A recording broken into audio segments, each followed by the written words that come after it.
আমার স্বরচিত একটি কবিতা আপনাদের পাঠ করে শোনাচ্ছি। কবিতাটির নাম ভক্তি মনের শক্তি বেশি। কবি দিলীপ কুমার মণ্ডল। আপনারা অবশ্যই দয়া করে আমার ভিডিওগুলিতে সাবস্ক্রাইব করে দেবেন। এটা আপনাদের কাছে আমার বিশেষ অনুরোধ।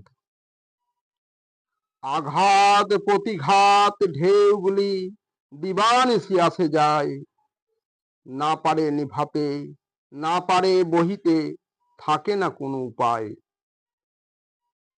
তবু ভক্তি করো, শক্তি দাও রাখো, তবু প্রতি অটল বিশ্বাস, জীবন মন সকলে দিয়ে হও অনুরাগী তার নিত্য দাস। তাহার বিনে নাই কেহ, তোমায় কে কখন করে সর্বনাশ। যদি কেহ পায় দ্বিধাদ্বন্দ্ব ভুলে যায়, নাহি তার অবকাশ। সে আমাদের রাখে, সেই মারে জ্ঞানী গুণী সকলেই কয়, সারা বিশ্ব ভুবন জুড়ে মিথ্যা নয়, এ কথা চির সত্যময়। মোদের নিরস জীবন সরস করে করিয়া অমৃত দান, কখন আবার পুতুল খেলার মতো জীবনকে দেয় যে টান।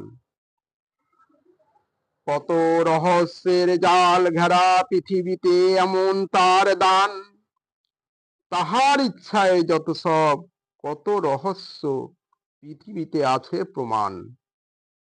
হে ভগবান, পতিত পাবন তুমি মোদের উদ্ধার করো, ধুয়ে মুছে তুলে ধরো, আমাদেরকে তোমার পূজারি করো।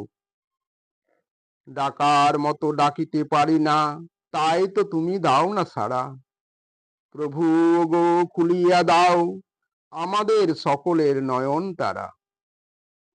ভুলে ভুলে হলাম আমরা সকলে সুমলে হারা, আমাদের গতি নাই শক্তি নাই তোমার চরণ ছাড়া। একবার ভেবে দেখো ওই অবুঝ মন, জীবনে কি হয় সর্বশেষে। মন না দিয়ে ভালোবেসে কেউ কাঁদে এই জগতে, কেউ হাসে। বৃথা ভেবেছ মনে হবে না যেতে, এসেছি যখন সে দেশ হতে। চিরদিন থাকে না কারো জীবন, ডাক আসিলেই হবে যেতে। আমরা সবাই ধাঁধার খেলা এইভাবে খেলছি কত আর, আমাদের কেউ হবে না সঙ্গের সাথী যখন হব ভবসিন্ধু পার। পৃথিবীতে যাহার কেহ নাই, তাহার আছে যে একজন, সেই আছে এমন জন দেয় শুধু স্নেহ সুধা বাড়ি বরিশন। ভক্তি মনের শক্তি বেশি, ভেবে দেখো ওরে সব মানুষ ভাই। মুক্তি দিতে পারে হরি আমাদের, তাহার ভিন্ন কারো শক্তি নাই।